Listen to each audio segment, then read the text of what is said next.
रायगढ़ रियासत के एक छोटे से गांव में विमला काकी नाम की एक बुढ़िया रहती थी। उसका बेटा रतन एक गरीब किसान था जो जैसे तैसे कर अपनी जीविका चला रहा था।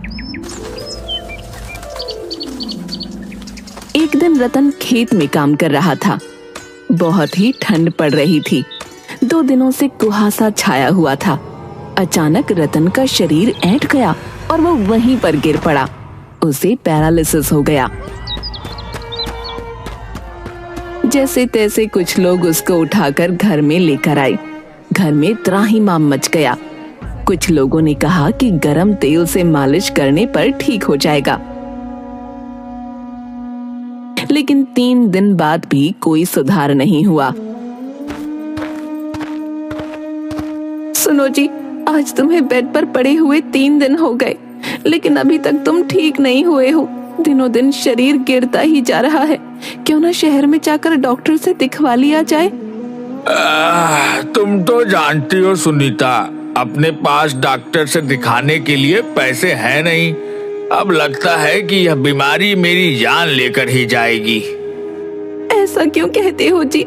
तुम्हारे बाद हमारा क्या होगा? तभी वहाँ विमला काकी आती हैं। क्या बात है बहू, क्या हुआ? क्यों रो रही है सुबह सुबह? देखिए ना माँ जी, कैसी बहकी बहकी बातें कर रहे हैं। माँ, तुम लोगों से क्या छुपी हुई है हमारी गरीबी? हमारे पास उतने भी पैसे नहीं है कि तुम लोगों को सही से खाना खिला सकूं। और ये पगली मुझे शहर जाकर डॉक्टर से दिखाने की बात कर रही है। जो भी कुछ रुपए घर में पड़े हैं वह भी मेरी बीमारी में चली जाएगी। ऐसा नहीं कहते मेरे लाल, तुझे कुछ नहीं होगा। तुम्हारे लिए मैं यमराज से भी लड़ जाऊंगी।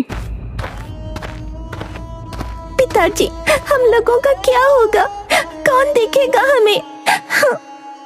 पिताजी, मैं आपके बिना जिंदा नहीं रह सकता। बेटा, ऐसा नहीं कहते। मेरे बाद तुम्ही को पूरा घर संभालना होगा। अब चुप भी रह रतन। अब जो मैं कहूंगी वही होगा। कल हम लोग तुम्हें डॉक्टर के पास दिखाने शहर लेकर जाएंगे। हाँ बस। दूसरे दिन रतन को लेकर विमला काकी और सुनीता शहर डॉक्टर के पास पहुंचते हैं। डॉक्टर चेकअप करने के बाद बोलता है, इन्हें कुछ इंजेक्शंस दे दे रहा हूँ। इन्हें धीरे धीरे एक्सरसाइज करवाते रहिए। देखिए, अगर ईश्वर ने चाहा तो जल्द ठीक हो जाएंगे। देखिए डॉक्टर साहब, चिंता मत कीजिए पैसों की। हम अपना पूरा खेत बेच देंगे, लेकिन मेरा बेटा बच जाना चाहिए। देखिए दादी माँ, इसका यही इलाज है कि इन्हें एक्सरसाइज करते रहना चाहिए। डॉक्टर से दिखाने के बाद विमला काकी रतन को लेकर गांव आ जाती हैं।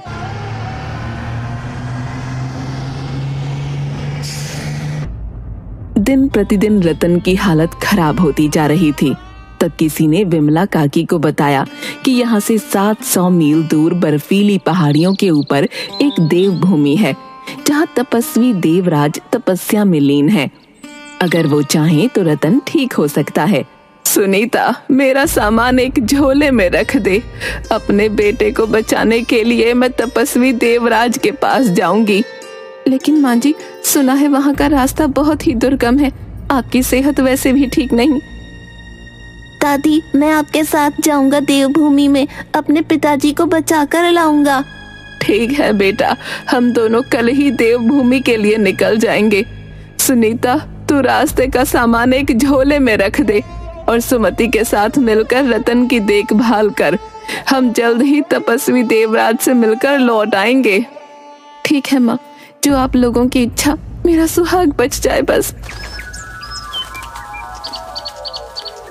दूसरे दिन पहाड़ पर चढ़ते हुए, दादी, आगे और ठंड मिलेगी। ऐसा करो, तुम यहीं आराम करो। मैं तपस्वी देवराज से मिलकर आता हूँ। नहीं बेटा, मैं खुद तपस्वी देवराज से मिलकर बेटे के जीवन की भीख मांगूंगी। मुझे मत रोक।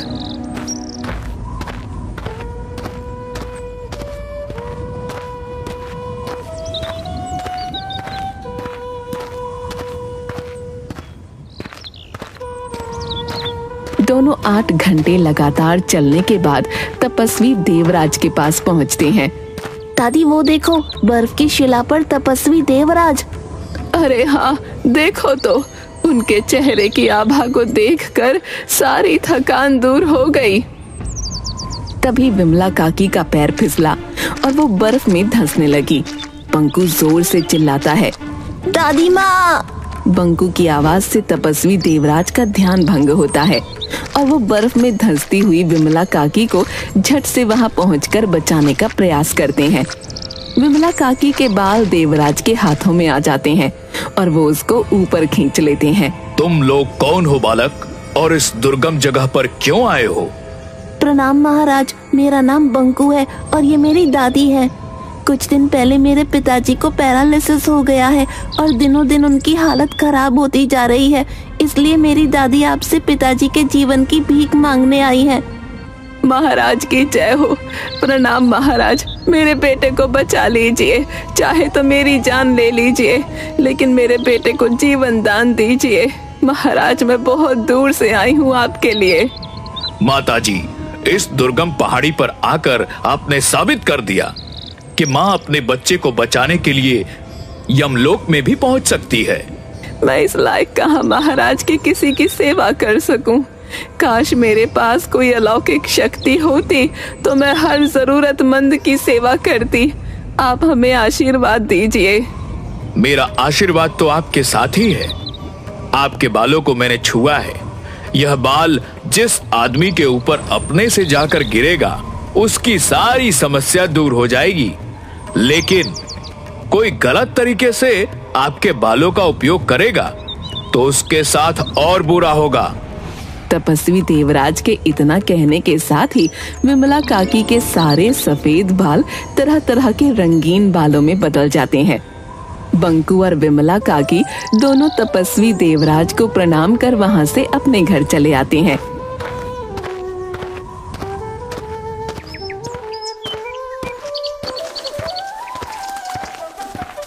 जैसे ही रतन के बेड के पास पहुंचते हैं, विमला काकी का एक बाल उड़कर रतन के ऊपर जाकर गिरता है और वो तुरंत ठीक हो जाता है। अरे माँ, ये देखो, मैं तो बिल्कुल ठीक हो गया। सुनीता, देखो मैं खड़ा हो सकता हूँ, मैं चल सकता हूँ, मैं दौड़ भी सकता हूँ। अरे ये तो चमत्कार हो गया। हे भगवान, तेरा लाख लाख शुक्र है। माँ जी, सचमुच कमाल हो गया, हमारे अच्छे दिन फिर लौट आए। ये सब तपस्वी देवराज की महिमा है। सुमति, जा जाकर कुछ मीठा बना। जी दादी माँ, अभी बनाकर लाई। पर आपके बाल रंग बिरंगे कैसे हो गए? वो तपस्वी देवराज के हाथों का आशीर्वाद है। दादी जब ग्लेशियर में जाकर धंस रही थी, तभी अचानक तपस्वी देवराज के हाथों ने धंसती हुई दादी माँ के बालों को पकड़ लिया और दादी माँ को बचा लिया। उन्हीं के आशीर्वाद से दादी माँ के बालों में दैविक शक्तियाँ आ गई हैं।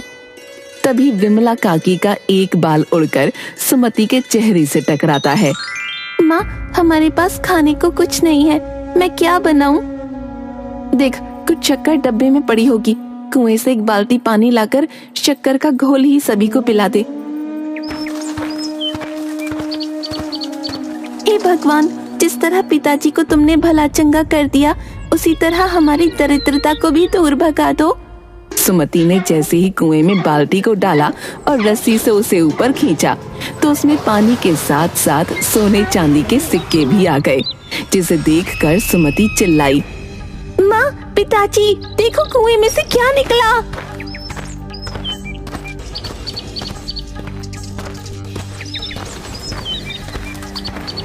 क्या हुआ बेटी, इतना चिल्ला क्यों रही हो? ये देखो पिताजी, कुएं से बाल्टी में सोने चांदी के सिक्के निकले। पिताजी, अब हम अमीर हो गए। भगवान ने हमारी सुन ली। तपस्वी देवराज महाराज ने सही कहा था, दादी माँ के बालों में अलौकिक शक्तियों का वास है। अब हम अमीर हो गए। रतन अपने कच्चे मकान को पक्का बनवा लेता है। जल्द ही लोगों को पता चल जाता है कि विमला काकी के बालों में दैविक शक्तियां हैं। गांव वालों के साथ साथ अब दूर दूर से लोग अपनी समस्याओं के साथ विमला काकी के पास पहुंचते हैं। जिन लोगों की समस्या सही होती है उन पर विमला काकी का एक बाल टूटकर गिर जाता है और उस व्यक्ति की समस्या दूर हो जाती है। जल्द ही ये खबर लालची सेठ करोड़ी मल को पता चलती है और वो धनवान बनने के लिए गरीब के भेष में विमला काकी के पास पहुंचता है।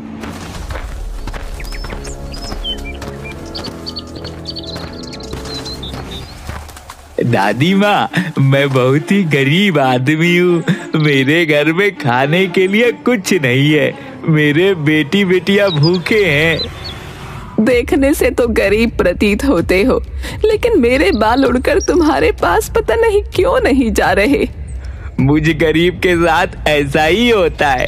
भगवान भी मेरे साथ मजाक करते हैं। तुम हमें अपना एक बाल तोड़ के ही दे दो।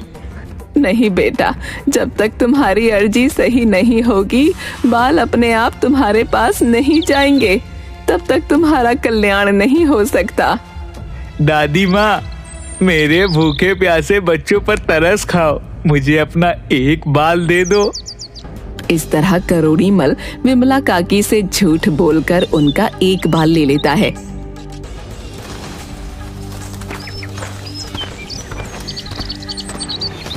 लेकिन जैसे ही वो अपने घर पहुंचता है, उस बाल के नकारात्मक प्रभाव से उसके घर में आग लग जाती है और सारी संपत्ति जलकर खाक हो जाती है। वो रोड पर आ जाता है।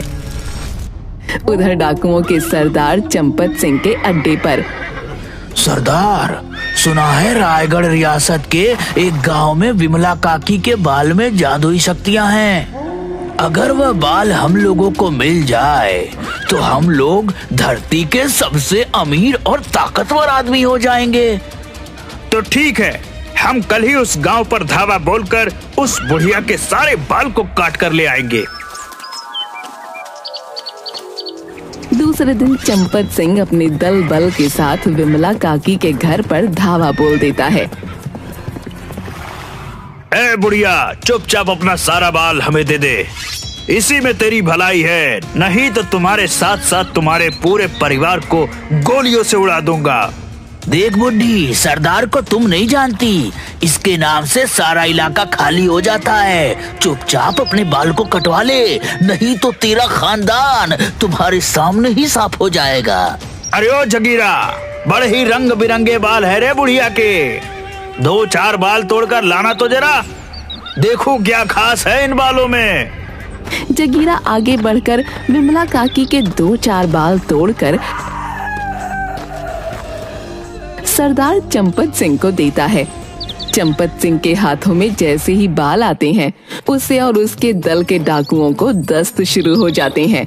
अरे भाई, ये मेरे पेट में ये क्या हो रहा है? हटो मेरे आगे से। आए हाय, मेरा तो काम धोती में ही हो गया लगता है। वो गांव के खेतों में दौड़कर भागते हैं। उसी समय पुलिस वहां पहुंचकर उन डाकुओं को गिरफ्तार कर लेती है। अरे सबको धर पकड़ो ससुरों को, कोई भागने न पाए। बस थानेदार साहब, थोड़ी देर की मोहलत दे दीजिए। अब कोई मोहलत नहीं मिलेगी, सबकी धोती पीली करवाऊंगा। डालो इन्हें जिप्सी में।